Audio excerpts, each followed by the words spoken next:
Lundi 10 octobre 2011, les parents en colère assiègent le conseil municipal de la mairie d'Évreux. Cantine trop cher! Cantine trop cher! Cantine trop cher! Et qu'en même temps, il y avait une volonté de meilleure... Non!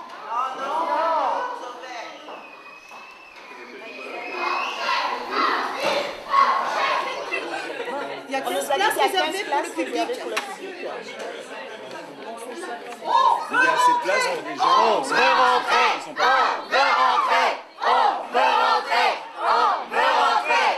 Il y a une délibération qui est préparée ce soir en fonction des plaintes, effectivement. Donc voilà, on va laisser se Vous avez dérouler fait un le coup bas, conseil. Et puis vous avez maintenu le 1er septembre, alors que et vous nous envoyez le courrier 3 semaines après, c'est bon, hein?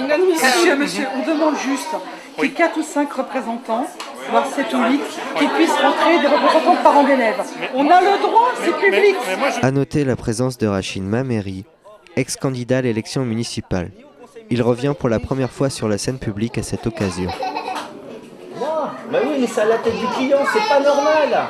Soit on décide de ne pas faire rentrer tout le monde, et là je suis d'accord, ou soit on laisse au moins rentrer certaines personnes, mais là qu'on choisisse, ça n'a plus rien à voir avec la maison du peuple là. Ah ben oui, ils veulent pas qu'on rentre.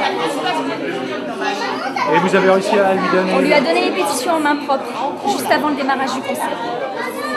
Là, c'est illégal, c'est déjà illégal. Michel Champourdon se met dans l'illégalité. Le conseil municipal est public. Tolérer que Michel Champourdon, maire d'Évreux, sélectionne les gens qui peuvent rentrer au conseil municipal pour écouter les débats, c'est inadmissible. C'est inadmissible. C'est une preuve d'antidémocratie. Michel Champourdon, sur ce coup-là, a fait quelque chose de vraiment médiocre. Et j'en suis triste pour lui, puisque lui-même nous affirmait qu'il était un grand démocrate. Ben, il nous a prouvé aujourd'hui que c'était faux. Concrètement, qu'est-ce que vous demandez à la mairie?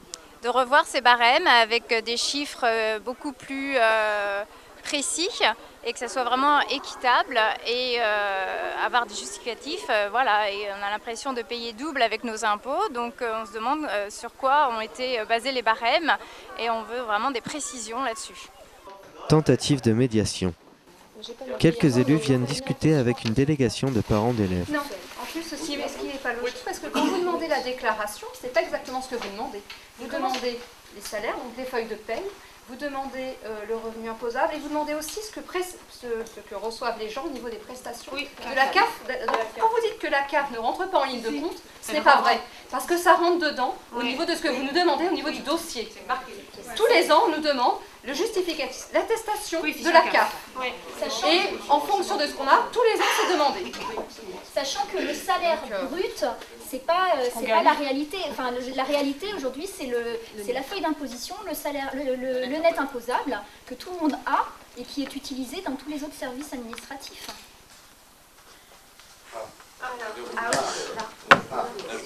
Affaire à suivre.